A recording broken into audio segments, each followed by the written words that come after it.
दर्शकों, आप सभी को हरिओम, जय हिंद। बेसिक ज्योतिष का आज बहुत बहुत महत्वपूर्ण विषय आज लेके आया हूँ। भाव विचार अर्थात किस घर से हम किस बात का विचार करते हैं, क्योंकि जब तक आपको इन घर में किस में क्या क्या है, जब तक इनका पता नहीं होगा, जब तक आप अपनी कुंडली नहीं देख सकते। क्या आपको मेहनत का पूरा फल नहीं मिलता? क्या हर काम में अड़चनें आती हैं या काम बनते बनते बिगड़ते हैं? क्या आपकी कमाई का ज़्यादातर हिस्सा बीमारियों पर या लड़ाई झगड़ों पर अर्थात वकीलों डॉक्टरों पर खर्च होता है? घर में भाई भाइयों की, सास बहू की, पति पत्नी की नहीं बनती? घर में कमाई के बावजूद बरकत नहीं होती? तो दर्शकों, आपकी जन्म कुंडली में कोई ना कोई दोष ज़रूर है। आइए मेरे साथ, मैं हूं पंडित महावीर भारद्वाज। मैं आपको सिखाऊंगा कि अपनी कुंडली अपने आप कैसे देखनी है और उसमें दोष कैसे निकालने हैं, और उपाय कर करके आप हर प्रकार की समस्याओं से निजात पा सकते हैं। तो इस कड़ी में सबसे पहले आपको पता होना चाहिए कि ये जो 12 घर हैं, इनमें किस से हम क्या क्या विचार करते हैं। पिछली वीडियो में मैंने आपको बताया था कि कुंडली के अंदर जो यहाँ पर नंबर लिखे होते हैं, ये घर के नंबर नहीं लिखे होते, ये हमेशा राशियाँ लिखी होती हैं। ये हमेशा पहला घर ही रहेगा, चाहे यहाँ संख्या कुछ भी लिखी हो, क्योंकि मैंने बताया कि संख्या लिखी जो होती है राशि ही लिखी होती है। पिछली वीडियो मैंने बताया था कि किस नंबर को हम कौन सी राशि बताते हैं। तो सबसे पहला जो घर है, इसके बारे में हम विचार करें। पहला घर जो होता है शरीर होता है, अर्थात तन। जिस व्यक्ति की कुंडली हमने देखनी होती है, ये कुंडली का जिस भी जातक की कुंडली है, ये उस जातक का शरीर है, तन है।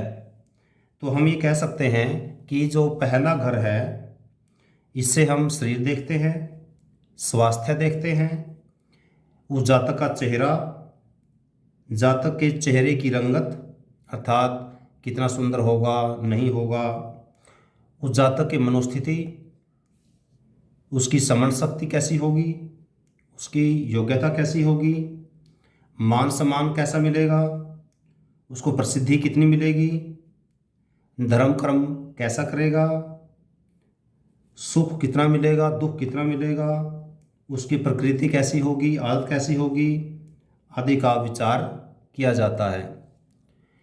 तो ये घर जो है ना, ये सबसे ज़्यादा महत्वपूर्ण है।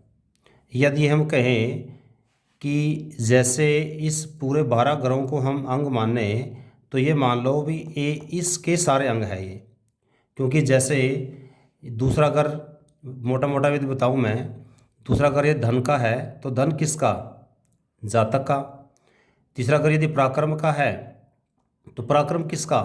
उस व्यक्ति का जिसके हम कुंडली देख रहे हैं। यदि चौथा घर सुख का है, तो सुख किसका? उस व्यक्ति का। पांचवा घर यदि हम संतान या विद्या का देख रहे हैं, तो किसकी विद्या? उस जातक की विद्या।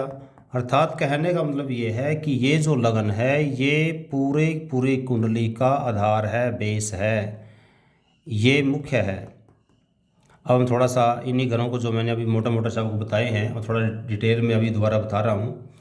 जैसे ये तो हो गया हमारा तन, शरीर, शरीर का पूरा भाग आपको बता दिया। ये धन का है, ये कुटुंब का भी है। कुटुंब में मतलब जैसे हमारे ख़ानदानी पड़ोसी होते हैं, हम उनकी बात कर रहे हैं यहाँ पर। वैसे तो पड़ोसियों के लिए ये घर भी होता है, पर जो हमारे कुनबे के पड़ोसी होते हैं अर्थात ख़ानदान के पड़ोसी होते हैं, वो इसके लिए इसका विचार किया जाता है। तो इसमें आपको आर्थिक दशा भी यहीं से पता चलेगी कि जो जातक है कि उसकी आर्थिक दशा कैसी होगी, उसका मतलब धन, उस पर धन दौलत कितनी होगी, उस पर सोना चांदी वगैरह कितना होगा। धन का मतलब हर तरह के धन हो गया इसमें। हाँ, धन में भी एक बात ध्यान देनी है कि जैसे ये सुख का घर है, यदि इस सुख के लिए मकान बनाते हैं तो यहाँ से देखेंगे, और वैसे जो हम सेविंग के लिए प्रॉपर्टी बनाते हैं वो ये घर होता है। ऐसे ही हमारी जो वाणी है वो भी यहीं से देखते हैं, अर्थात वाक शक्ति कितनी अच्छी है कितनी नहीं है वो यहीं से पता चलेगा। धन कमाने के साधन कितने होंगे वो यहीं से पता चलेगा। और स्वतंत्रता और सच्चाई आदि का पता भी यहीं से पता चलता है। अब आप कहोगे कि कैसे पता चलेगा। ये नीचे हमें नैसर्गिक शुभ ग्रह और नैसर्गिक क्रूर ग्रह के बारे में मैंने लिख दिया है। इनको पूरा कराने से पहले थोड़ा सा इसके बारे में बता देता हूँ आपको, ताकि बीच बीच में आपको मैं कौन सा शुभ है कौन सा शुभ कैसे रहेगा वो आपको बताता रहूँगा। जो नैसर्गिक शुभ ग्रह होते हैं हमारे गुरु अर्थात बृहस्पति, शुक्र, बलि, चंद्र और बुध, सुबुध, ये चार जो ग्रह होते हैं नैसर्गिक शुभ ग्रह होते हैं। इनमें से जैसे जो गुरु है ये है हमारे देवताओं गुरु, शुक्र है ये भी गुरु है, ये है दैत्यों का गुरु।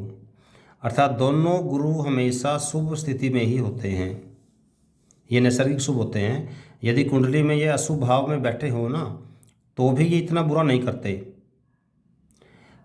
अब चंद्र बलि अर्थात शुक्ल पक्ष का चंद्र हो, ये हम ये कह सकते हैं कि भी जैसे कृष्ण पक्ष स्टार्ट होता है, कृष्ण पक्ष आते आते जैसे कृष्ण पक्ष अष्टमी तक रहता है, चंद्रमा ठीक रहता है, उसके बाद बिल्कुल खत्म हो जाता है अर्थात अमावस्या होगी। अमावस्या के बाद चंद्रमा फिर बढ़ना शुरू हो जाता है पूर्णमासी तक। तो कहने का मतलब ये है कि शुक्ल पक्ष जब आएगा उससे अर्थात पूर्णमासी से 8 दिन पहले 8 दिन बाद, समझ में आ गया लग गया मेरे को, मुझे लगता है कि आपको समझ में आ गया होगा। पूर्णमासी से 8 दिन पहले और 8 दिन बाद का जो चंद्रमा होता है वो बलि होता है। जिन जातकों का जन्म उस समय में होता है तो वो बलि चंद्रमा माना जाता है। इसके अलावा राशि के हिसाब से भी होता है, जैसे वृषभ राशि में चंद्र उसका होता है, यदि चंद्र वृषभ राशि में बैठा हो तो भी बलि ही माना जाएगा, चाहे वो कृष्ण पक्ष का ही क्यों ना हो। ऐसे बुध के बारे में बात करें, बुध एक ऐसा ग्रह है यदि अकेला बैठा है तो ये शुभ फल देता है, परंतु यदि ये किसी और ग्रह के साथ बैठा हो तो ये उसी जैसा हो जाएगा जिसके साथ बैठा है। अर्थात यदि शुभ ग्रह के साथ बैठा है तो ये शुभ फल देगा, ये क्रूर ग्रह के साथ या शुभ ग्रह के साथ बैठा है तो ये अशुभ फल देगा। तो इसी कारण से बुध को हम बोलते हैं बिना प्यादे का लोटा, अर्थात ये इस साइड में भी आ सकता है इस साइड में भी आ सकता है। यदि अकेला बैठा हो तो ये शुभ ही फल देता है, पर यदि किसी के साथ बैठा हो, शुभ के साथ बैठा है तो शुभ फल देगा, अशुभ के साथ बैठा है तो अशुभ फल देगा। ये दो ग्रह तो हमेशा आपके शुभ के लिए ही होते हैं। इसी प्रकार से हम देखते हैं क्रूर ग्रह में कमज़ोर चंद्र, जैसे आपको बताया अभी कि पूर्णमासी से 8 दिन पहले और 8 दिन बाद का चंद्र बलि होता है। ऐसे ही जो अमावस्या है, अमावस्या के 7 दिन पहले और 7 दिन बाद का जो चंद्रमा होता है वो कमज़ोर माना जाता है। तो ये भी उस स्थिति में हमारा अशुभ ही करेगा। ऐसे प्रभावित बुध, जैसे मैंने बताया आपको, यदि किसी के साथ बैठा हो तो प्रभावित माना जाता है, अर्थात क्रूर ग्रह से प्रभावित। ये किससे प्रभावित है? क्रूर ग्रह से प्रभावित या अशुभ ग्रह से प्रभावित, अशुभ ग्रह से प्रभावित। उसके बाद जैसे सूर्य है, हालांकि सूर्य मतलब देवताओं की श्रेणी में आता है, सूर्य और मंगल, उसके बावजूद भी ये क्रूर में आते हैं। और उसके बाद मंगल, उसके बाद केतु, उसके बाद शनि और उसके बाद राहु। ये जो मैंने लिखे हैं ग्रहों के नाम, ये सीरीज में लिखे हैं, मतलब जैसे हम आगे बढ़ रहे हैं ऐसे ऐसे उनकी क्रूरता बढ़ती जाएगी। उदाहरण के लिए जैसे चंद्रमा यदि कमज़ोर होगा तो क्रूर होगा पर कम। उसके बाद जो बुध है यदि अशुभ स्थिति में होगा उसे थोड़ा ज़्यादा क्रूरता दिखाएगा। उसके बाद सूर्य इससे ज़्यादा क्रूरता दिखाएगा, मंगल उससे ज़्यादा दिखाएगा, केतु उससे ज़्यादा दिखाएगा, शनि केतु से भी ज़्यादा क्रूर होगा और राहु सबसे ज़्यादा क्रूर होगा। तो ये एक सीरीज़ में मैंने लिखे हैं। ऐसे यहाँ पर अभी शुभता में भी सीरीज़ में लिखे, सब ज़्यादा शुभ जो है ग्रह गुरु होता है। तो अब मैंने जैसे अभी 2 ग्रहों के बारे में आपको बताया कि हम जैसे इस शरीर के बारे में बताया था आपको, भी सुंदर होगा नहीं होगा, उसका चेहरा कैसा होगा, चेहरे की रंगत कैसी होगी, स्वास्थ्य कैसा रहेगा, यहाँ डिपेंड करेगा कि इस घर में कोई शुभ ग्रह है या अशुभ ग्रह है। शुभ ग्रह होगा तो शुभ रिजल्ट मिलेगा, अशुभ होगा तो अशुभ मिलेगा। इसके अलावा इस ग्रह पर जो दृष्टि है वो शुभ ग्रह की है या अशुभ की है या दोनों की है। तो जितनी शुभता ज़्यादा होगी इस घर पे उतनी ज़्यादा अच्छा रिजल्ट मिलेगा। जितनी अशुभता होगी, अशुभ ग्रह होंगे, अशुभ ग्रह की दृष्टि होगी, तो उतने ही अशुभ रिजल्ट मिलेंगे। ऐसे ही इस घर पे भी ऐसे ही है धन वाले में। अभी मैंने आपको बताया कि इस घर से हम धन दौलत को देखते हैं या कुंडबा को देखते हैं। तो यहाँ भी वही स्थिति है कि इसमें क्रूर ग्रह बैठे हैं या शुभ ग्रह बैठे हैं। शुभ ग्रह बैठे होंगे तो शुभता प्रदान करेंगे, अशुभ ग्रह बैठे होंगे तो अशुभता प्रदान करेंगे। यदि जितनी शुभ ग्रह की दृष्टि होगी या अशुभ ग्रह की दृष्टि होगी या दोनों की होगी, उस हिसाब से सुख और दुख दोनों आते रहेंगे। अब आते हैं हम तीसरे भाव पे। ये पराक्रम का भाव है, मतलब जोश का भाव है। छोटे भाई बहन भी हम यहीं से देखते हैं भी। जैसे हाँ, एक बात ध्यान देना कि ये छोटे भाई बहन का घर है, ये बड़े भाई का होता है, बड़े भाई बहन का 11वां भाव। तो अभी हम इस पे आए हुए हैं। छोटे भाई बहन का घर यही है। अच्छा, दोस्तों का घर भी यही होता है। परिवार का जो पारिवारिक पड़ोसी होते हैं उनका भी घर यही है। अब मैंने आपको बताया था कि दूसरा घर भी पड़ोसियों का है, ये पड़ोसियों का है। दोनों में फ़र्क क्या है कि जो हमारे कुटुंब के पड़ोसी होते हैं, मतलब ख़ानदानी पड़ोसी, जैसे एक दादा परदादा की औलाद है, उनके कई बच्चे हैं, आस पड़ोस में रह रहे हैं, वो तो हो गया एक ख़ानदानी पड़ोसी, वो तो यहाँ आएगा। एक होता है हमारे ख़ानदानी तो नहीं है पर हमारे पड़ोस में रहते हैं, वो यहाँ आएगा। अब आप कहोगे कि इसका हमारी कुंडली से क्या संबंध है।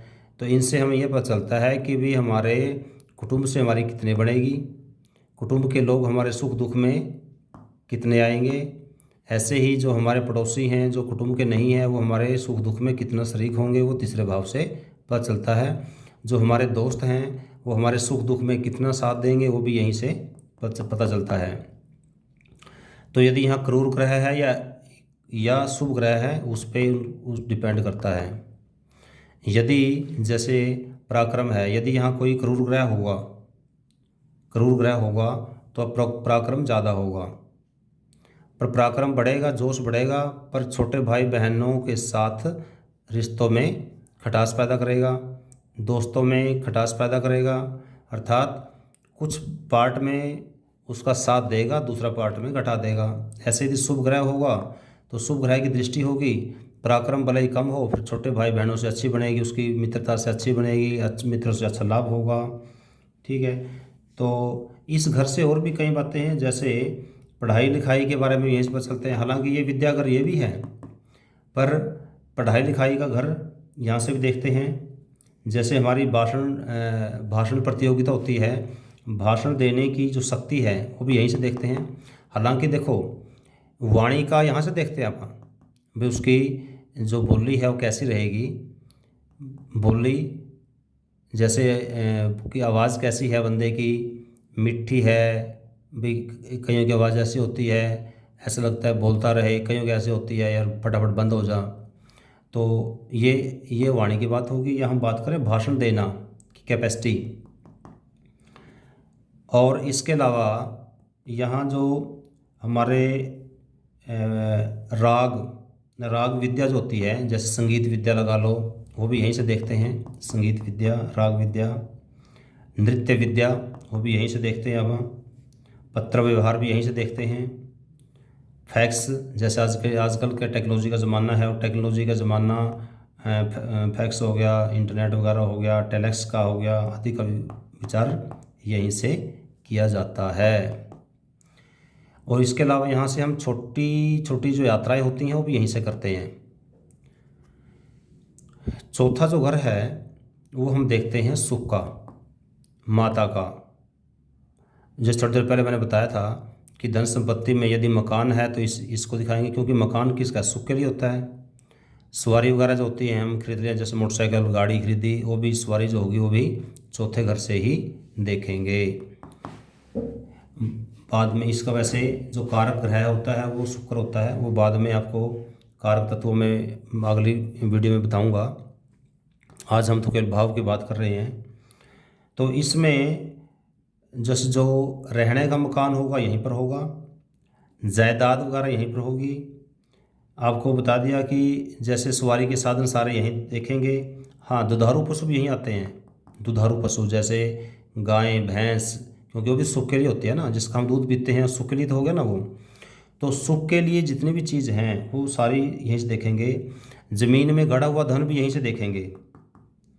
और जैसे बुढ़ापा जो आएगा, मतलब बुढ़ापा हमारा कैसा कटेगा, कष्ट में कटेगा सुख में कटेगा, वो भी यहीं से पता चलेगा।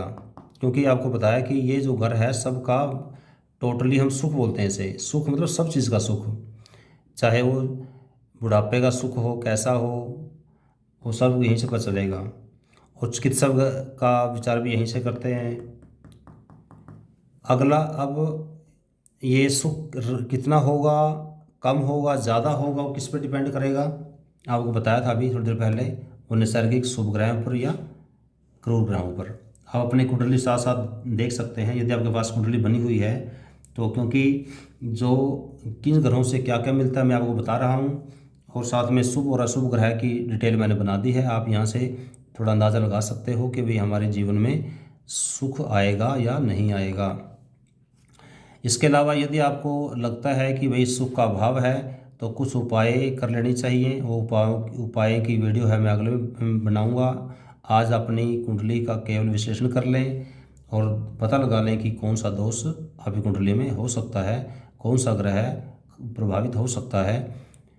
तो अब हम बात करते हैं पांचवें घर की। जो पंचम घर है वो संतान का घर होता है, विद्या का घर होता है, बुद्धि घर भी यही होता है, शिष्टाचार का घर भी यही होता है, विवेकशीलता भी, जैसे जो जातक है वो कितना विवेकशील है, उसको बोलने की कितनी अकल है, समझ कितनी है, वो यहीं से पता चलता है। गुरु शिष्य का जो संबंध कैसा रहेगा वो यहीं से पता चलता है। अर्थात भाई जो जातक है, जो जिसकी हम कुंडली देख रहे हैं, वो ऐसा जातक अपने गुरुओं के प्रति कैसी भावना रखता है, अच्छी रखता है बुरी रखता है। और जैसे दिल बहलाने के जितने साधन होते हैं, मतलब एंटरटेनमेंट भी यहीं से देखते हैं। कौन, जैसे उदाहरण के लिए यदि इस घर में कोई शुभ ग्रह हो तो ऐसा जातक एंटरटेनमेंट का उसको सुख मिलेगा, एंटरटेनमेंट का लाभ उसको मिलेगा, उसका एंटरटेनमेंट में रुझान हो सकता है। परंतु यदि यहाँ कोई क्रूर ग्रह हो तो एंटरटेनमेंट की तरफ उसका रुझान नहीं जाएगा। और जैसे हम ऐश्वर्य यहीं से देखते हैं, लव अफेयर यहीं से देखते हैं।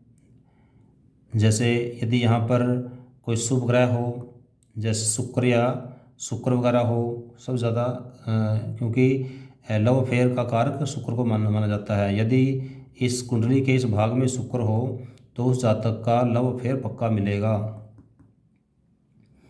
अच्छा, इसके अलावा प्रतिस्पर्धात्मक विद्या भी यहीं से देखते हैं आप। जैसे कंपटीशन की तैयारी जो बच्चे करते हैं, हालांकि सरकारी नौकरी का भाव ये है, छठा है, ठीक है। तो इसके अलावा जो कॉम्पिटिटिव स्टडी है उसको हम यहीं से देखते हैं। जासूसी यहीं से देखते हैं। रेस, लॉटरी, सट्टा, जुआ, वो सब ये पांचवा भाव होता है। इसके अलावा जो तंत्र मंत्र है, विद्या है, योगाभ्यास है, और इसके अलावा नीति, न्याय, संदेशवाहक का विचार भी यहीं से किया जाता है। तो इस प्रकार से ये जो घर है बहुत महत्वपूर्ण है। अब यदि इस घर पे शुभ ग्रह की दृष्टि हुई तो इसके शुभ रिजल्ट मिलेंगे। यदि अशुभ ग्रह की दृष्टि हुई या शुभ ग्रह इसमें बैठा हुआ होगा तो अशुभ परिणाम मिलेंगे। अब अगला भाव आता है छठा भाव। ये महत्वपूर्ण भाव है। छठा भाव जो होता है वो शत्रुओं का होता है, रोगों का होता है, भोजन का भी होता है, और इसके लड़ाई झगड़ों का भी यही होता है। पर इसके अंदर एक अच्छा भी होता है, वो सरकारी नौकरी का भी होता है, क्योंकि सरकारी नौकरी लगभग आज के टाइम में सभी लोग चाहते हैं। तो किसी भी घर को बुरा नहीं कहना चाहिए, क्योंकि हर घर के अंदर कोई अच्छा और कोई बुरा सामान भी पड़ा हुआ है। इस घर को वैसे त्रिक भाव में आता है, छठा, आठवां और 12वां, इसको त्रिक बोलते हैं। ठीक है, तो त्रिक भाव में आने के बावजूद भी इस भाव में कोई अच्छी बात भी बहुत है। जैसे इस भाव में सरकारी नौकरी भी है, जो बहुत अच्छी बात है। सरकारी नौकरी का योग जिस कुंडली में होगा, या हर कोई व्यक्ति सरकारी नौकरी की इच्छा रखता है, तो इसका मतलब है ये इस भाव का बहुत ज़्यादा महत्व है। तो छठे भाव में जो अन्याय, जैसे ये बताया कि यहाँ भी ये घर आपको बताया था न्याय को दर्शाता है, और ये भाव अन्याय को दर्शाता है, लड़ाई झगड़े को आपको बताया था।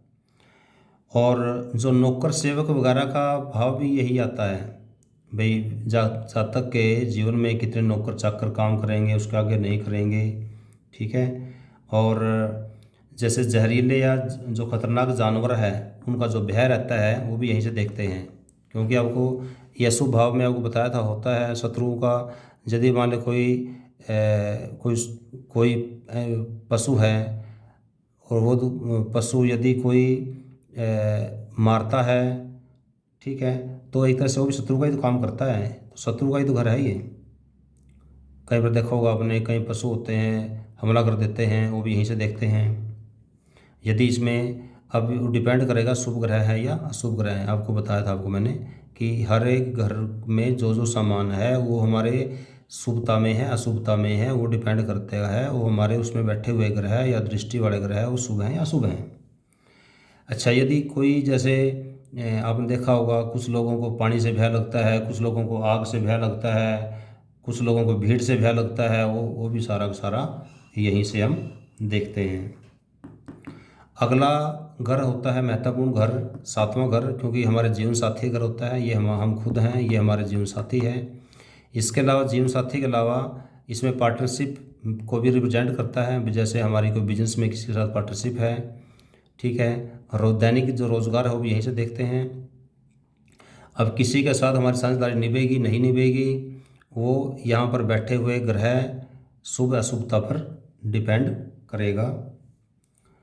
इसके अलावा इस घर से पिता पिता का जो धन होता है वो भी यहीं से देखते हैं। सामने खड़ा हुआ जो शत्रु है वो भी यहीं से देखते हैं। अच्छा, जो अहंकार होता है इंसान के अंदर वो भी यहीं से देखते हैं, भाई इंसान कितना अहंकारी होगा। अब अहंकारी होगा वो कैसे देखेंगे आप, शुभता और अशुभता पे। यदि यहाँ शुभ ग्रह की दृष्टि ज़्यादा हुई, अशुभ ग्रह ज़्यादा हुए, तो बंदा वो पक्का उस पर अशुभ प्रभाव होगा, क्योंकि इसकी दृष्टि सीधी सातवें में जाती है। जो ग्रह यहाँ बैठा होगा उसकी दृष्टि यहाँ होगी, जो यहाँ बैठा होगा उसकी दृष्टि यहाँ 100% होगी। तो इस प्रकार से अहंकार भी यहीं से देखते हैं। और कई बार आपने देखा होगा बिना कमाया हुआ धन मिल जाता है, जैसे किसी की लॉटरी लग गई या किसी ने विरासत करवा दी, ठीक है, उसने भी जिस धन पर उसका अधिकार नहीं था। या ऐसा होता है कई बार कि भाई किसी की कोई औलाद नहीं है और कोई उसकी जो संपत्ति है वो किसी किसी को दे के जाता है, ठीक है, तो बिना कमाई संपत्ति ऐसे मिलना वो भी यहीं से देखते हैं। भाई यहाँ प्रभाव जो घर है उस घर में जो ग्रह हैं वो स्थिति की स्थिति में है। इसके अलावा अब हम आगे बात करते हैं आठवें घर की बात। आठवां जो घर है, जैसे ये हमारा खुद का शरीर था और ये हमारे कुटुंब के लोग थे, ऐसे ही पत्नी है, ये पत्नी का कुटुंब होगा, अर्थात पत्नी का कुटुंब का मतलब ससुराल, हमारी ससुराल होगी, तो ये हमारी ससुराल भी है। ये घर मुख्य रूप से आयु और मृत्यु को भी देखती है।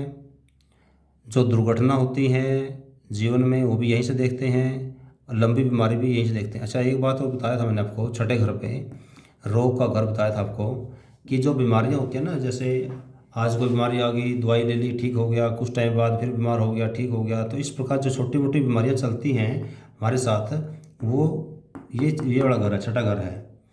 पर तो कई बार बीमारियां ऐसी होती हैं जो लंबी चलती हैं, मतलब एक बार आ गई दोबारा ठीक ही नहीं होती, पूरी ज़िंदगी भर दवाइयाँ खानी पड़ती हैं। वो ऐसी बीमारियों को देखने के लिए हम ये घर देखते हैं। जैसे उदाहरण के लिए किसी को हार्ट अटैक आ गया, तो हार्ट अटैक आने के बाद उसको सर्जरी हो गई, डॉक्टर ने घर भेज दिया, तो डॉक्टर ये कहेगा कि भाई पूरी ज़िंदगी दवाई खानी पड़ेगी आपको। और आपने कहीं पर देखा भी होगा जिन लोगों की हार्ट सर्जरी हुई है या स्टड वगैरह डले हुए हैं, वो उनको पूरी ज़िंदगी ही दवाई खानी पड़ती है। तो लंबी बीमारी, जैसे कुछ बीमारियां ऐसी होती हैं भाई, एक बार लग गई, जैसे उदाहरण के लिए किसी को नज़र लग गया, नज़र एक ऐसी बीमारी है वो पूरी ज़िंदगी ठीक ही नहीं होता, दवाई ले लो कुछ टाइम बाद ठीक हो जाएगा, फिर ऊपर जाएगा। तो कुछ बीमारियां ऐसी होती हैं जो लंबी टाइम चलती हैं, वो इसी घर से देखेंगे। इस घर से और भी बहुत चीज़ें ऐसी हैं जो मतलब हम जिसको पॉजिटिव और नेगेटिव दोनों देखते हैं। अकल्ट साइंस भी यहीं से देखते हैं और दुर्घटना भी यहीं से देखते हैं। मैंने थोड़ी देर पहले आपको बताया ही था भाई, कोई एक्सीडेंट वगैरह हो जाए, यदि कोई हमें एक्सीडेंट वगैरह के बारे में देखना पड़े तो आठवां घर ही देखते हैं। अच्छा, समुद्र यात्रा भी यहीं से देखते हैं। उदाहरण के लिए यदि आपके पास कोई कुंडली दिखाने आए, आपसे कहे कि देखो विदेश का योग है या नहीं है, तो विदेश का योग के लिए ये समुद्र यात्रा का योग यही है, क्योंकि आपको यदि विदेश जाना है तो लगभग आपको समुद्र तो लांघना पड़ता ही है। जैसे यात्रा के बारे में आपको बताया था, ये जो घर होता है छोटी यात्रा घर होता है, वो बताया था थोड़ी देर पहले। ये भी यात्रा घर होता है। ये होता है सुख की यात्रा। सुख की यात्रा कैसे भी, जैसे सैर सपाटे पे जाना, पिकनिक मनाने जाना, इस प्रकार जो यात्राएं होती हैं वो ये वाली यात्रा होगी। हम रोज़गार के लिए हर रोज़ अप डाउन करते हैं, घर से 20-25 किलोमीटर तक जाते हैं, हर रोज़ अपने घर वापस आ जाते हैं, ठीक है, वो होगी हमारी छोटी यात्राएं। ये होगी सुख की यात्राएं। ये यात्राएं होगी हमारी समुद्री यात्राएं। ये होगी नौवां घर है जो बाद में पढ़ेंगे अभी, ये लंबी यात्रा हो गया। और धार्मिक जो यात्रा हो, तीर्थ यात्रा के लिए भी यही होता है, ठीक है। तो इस प्रकार से लंबी यात्राओं के लिए हम इन दोनों को देखते हैं, ये समुद्र पार वाली और ये तीर्थ यात्रा वाली। तो इसके अलावा जीवन में जो बाधाएं और कष्ट आते हैं, जब थोड़ी देर पहले मैं बता रहा था आपको कि भाई आप कई बार ऐसा होता है कि आप जितना कमाते हो उसका पूरा फल नहीं मिलता, या आप जो काम करते हो वो कमाई में जो भी काम करते हो उसमें अड़चनें ज़रूर आती हैं, ठीक है। या आपने देखा होगा कई बार आप कमाई तो बहुत करते हो, बरकत नहीं होती, ठीक है।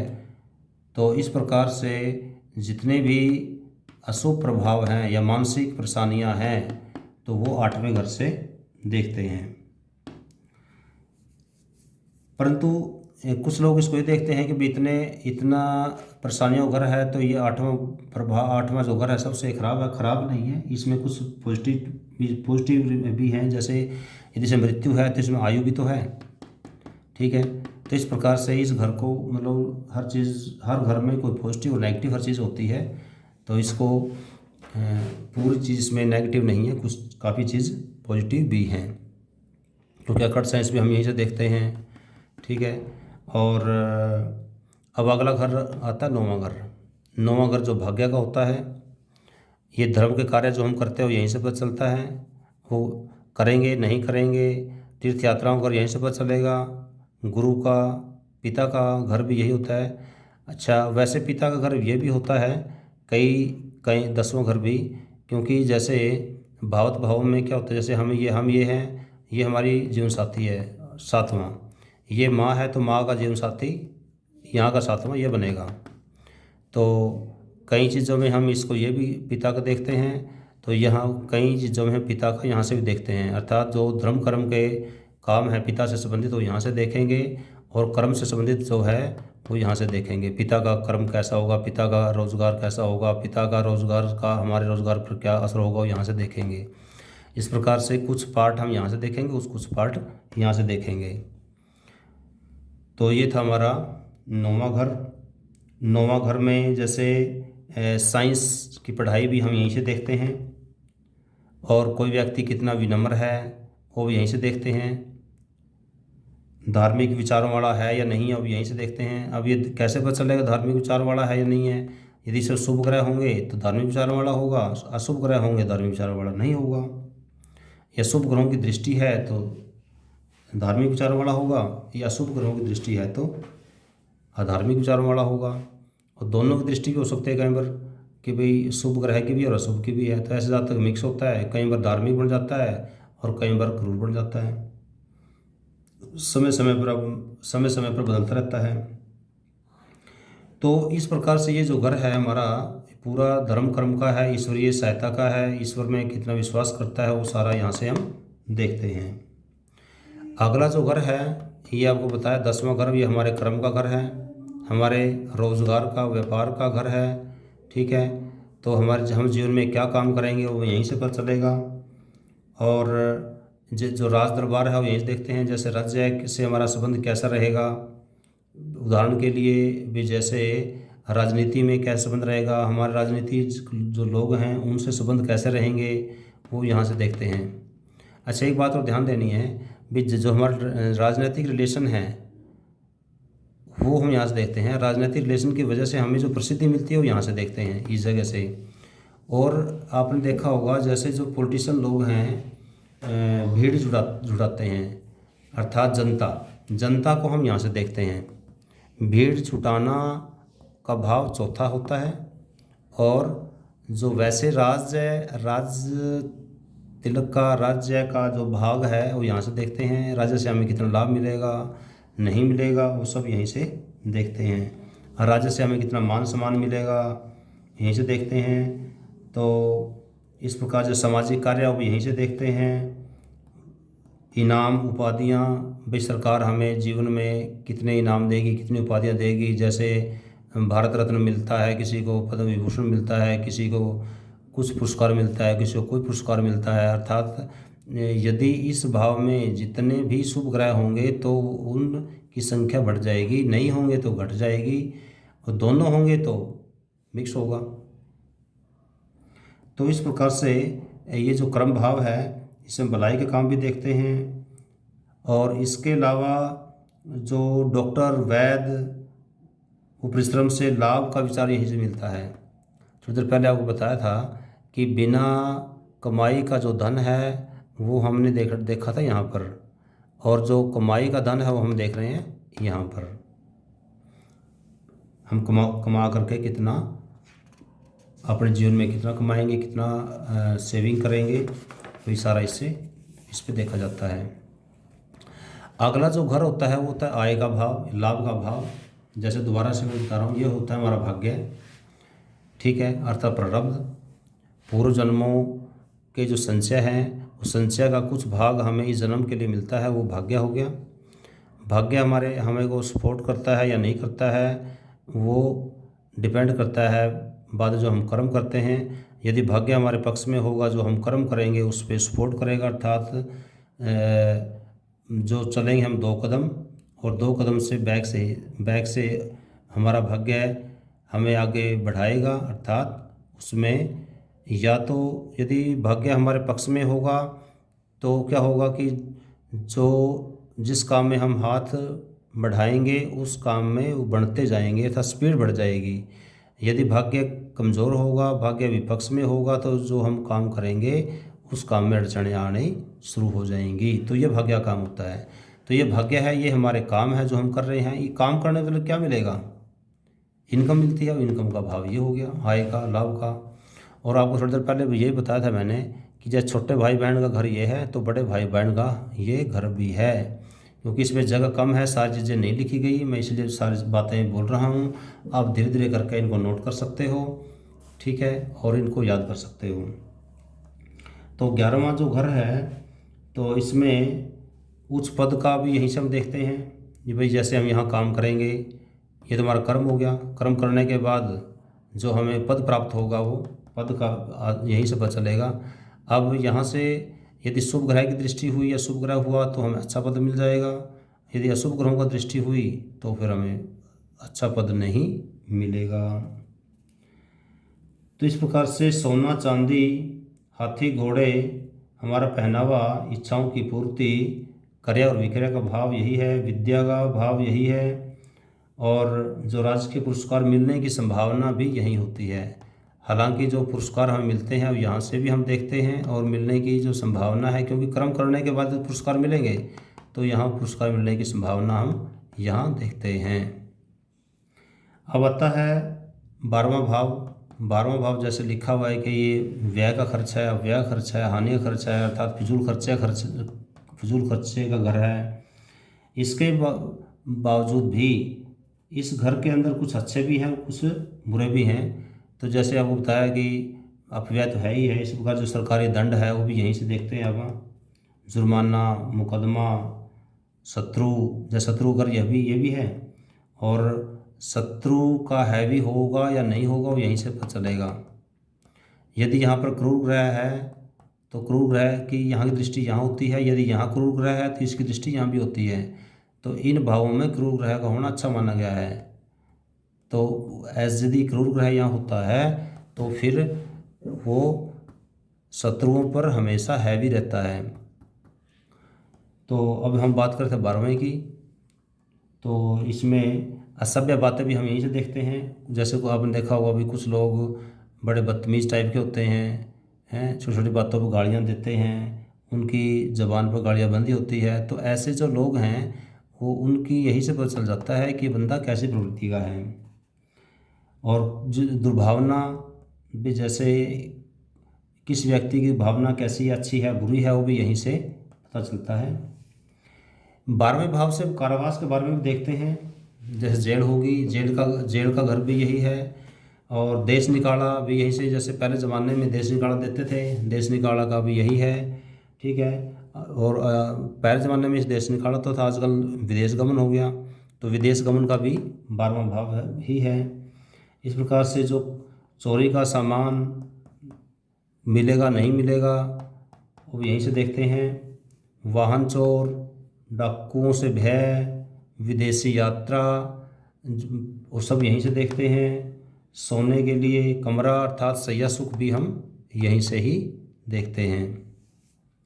इस प्रकार से पूरे 12 के 12 भावों का मैंने किस घर से क्या क्या प्राप्त होता है, क्या क्या हम देखते हैं, ये आपने ध्यान से देखना है, इसको याद करना है। और इस प्रकार से शुभ और अशुभ ग्रह मैंने आपको बता दिए हैं। आप यहीं से आज काफ़ी कुछ पता लगा सकते हो कि कौन से ग्रह से आपको क्या मिलने वाला है और उसमें कौन सा ग्रह बैठा हुआ है, शुभ है या अशुभ है। तो इस प्रकार से अगली वीडियो का इंतज़ार करना और अगली वीडियो ज़रूर देखना, फिर आपको और पता चल जाएगा कि कौन सा ग्रह आपका शुभ है कौन सा अशुभ है। शुभ ग्रह को और शुभ कैसे बनाया जाए और अशुभ ग्रह की को शुभता में कैसे लाया जाए, तो उस उपाय के बारे में अगली वीडियो में मैं आपको बताऊंगा। और आशा करता हूं कि आपको ये समझ में आई होगी। इस वीडियो को लाइक करना, सब्सक्राइब करना, दूसरों को भी शेयर करना, ताकि दूसरे भी फ़ायदा उठा सकें। इसलिए पुण्य कमाइए, दूसरों को भी मौका दीजिए। धन्यवाद।